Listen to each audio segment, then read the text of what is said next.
A potential conflict of interest surfaced during the Commission on Audit's budget hearing after it was revealed that COA Commissioner Mario Lipana's wife is a government contractor. Here's the report. During the Commission on Audit's budget deliberation in the House of Representatives, a potential conflict of interest came to light. It was revealed that COA Commissioner Mario Lipana's wife, Marilu Lipana, is a government contractor.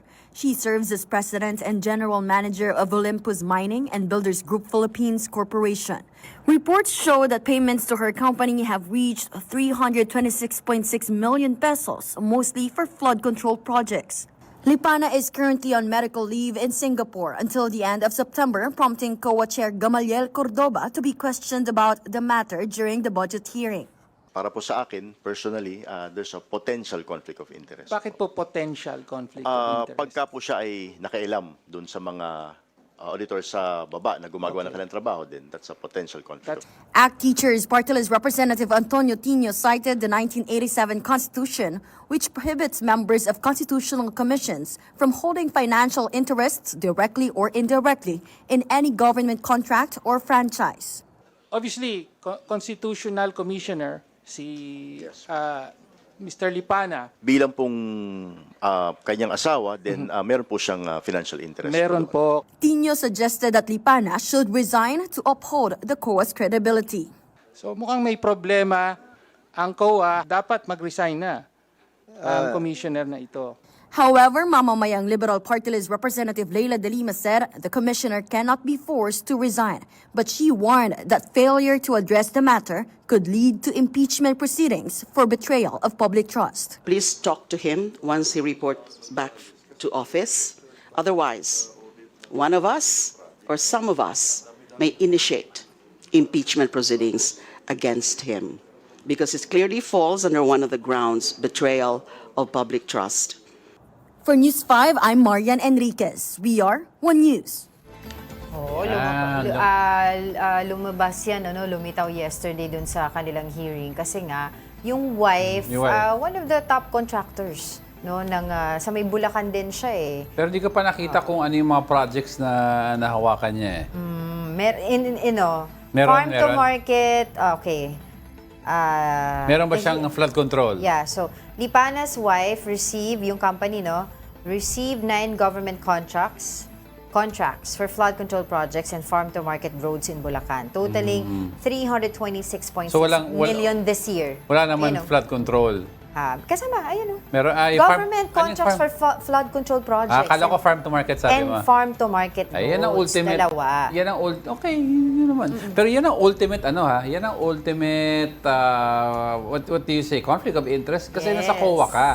Ang COA, ang trabaho kasi nila, for those watching, post-audit. In other words, after the project is done, titignan mo paano ginastos at kung ang pinaggastusan nyo ay gumagana. In other words, is useful or evident. As described sa specification. Kung asawa mo contractor, tapos COA commissioner ka. Hindi daw nag-declare dapat kasama yun sa SALN, etc. Dapat hindi nga. Pero sinasabi nga ng yung COA na ini-interview niya, Congressman Tino, although wala daw silang authority to reprimand yung COA commissioner nila, this position is impeachable.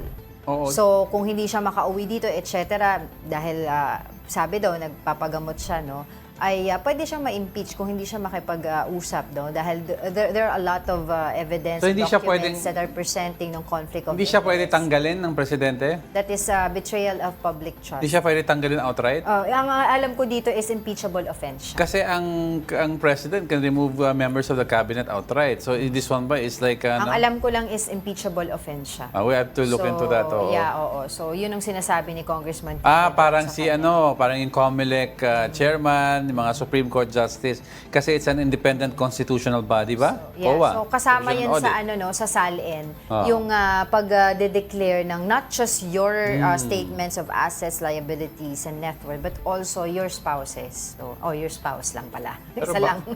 Pero bawal yan kasi COA ka eh. Yes, and of course, di ba, yearly or ever since naman pinag-uusapan, pag COA, sila yung alam mong independent body that will really, di ba, audit yung pinagkakagastusan ng post-audit. ng mga kada department. And yet, during one of the speeches of Senator Ping Lacson, may nakita tayo doon sa mga corruption scheme na nilahad niya doon na may mga kasamang COA din. So dapat Actually- pag-imbestigahan. Actually, if you remember, yung nagsisimula pa lang mag-break itong mga, kakasimula pa lang ng hearings, o wala pang hearing, pinag-uusapan na nila ng mga lawmakers yung involvement ng COA because at that time wala pang evidence. May lapses daw ang COA. Di ba? Ngayon, we're seeing a new development na yung isang COA commissioner pala, asawa mo, contractor. So, were these deliberate lapses as part of the scheme or error lang talaga? We have to look into that deeper. Oo, kasi nga yung asawa niya, yung isa sa mga anomalous sa flood control projects sa Ayun, Bulacan. ayun na So nga po. walang transparency, mandate 'yan 'di ba? Kung Mandate. government employee ka, kasama 'yan, mag-declare ka ng SALN mo, tapos 'yan yung transparency, pero hindi 'yun nangyari dito. Correct. So, we will see what will happen kasi nga nasa ibang bansa siya at nagpapagamot daw. Dapat kausapin din ngayon kung nandito yung asawa niya. Uso ata yung wife. magpapag...